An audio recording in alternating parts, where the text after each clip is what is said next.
هل هم ما بيعترفوش للغلط قصادنا؟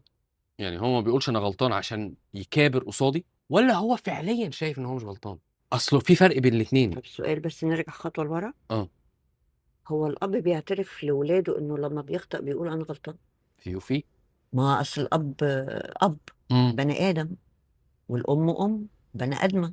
هي دي حسب الأب والأم عاملين إزاي، لو الأب والأم نازلين بالكتالوج اللي هو إحنا ما بنغلطش هتبقى ما هو مصيبة مش سودا. آلهة، ما فاكر حضرتك لمّا آه. قُلت لك المرّة اللي فاتت إن هُم مش آلهة، بني آدمين ليهم حق الصواب وحق الخطأ، طبعًا. وعندما يخطئون المفروض إن هو أنا غلطت، ومش عيب يقول لابنه إن أنا غلطت. هو النهارده لمّا الواحد بيغلط حد هيحلّق له عقل المشنقة ويقول له أنت غلطت؟ لأ. طب ما أعتذر، مسكت ابني ما عملش الغلط ده وسمعت من برّه واستعجلت ورُحت ضارباه، وأول ما عرفت كل التفاصيل اعتذرت ورُحت طلّعت كل الأخطاء اللي هم عملوها فيهم، هم اللي اعتذروا لابني بعد كده، وهم اللي جُم قالوا إحنا آسفين. إمم.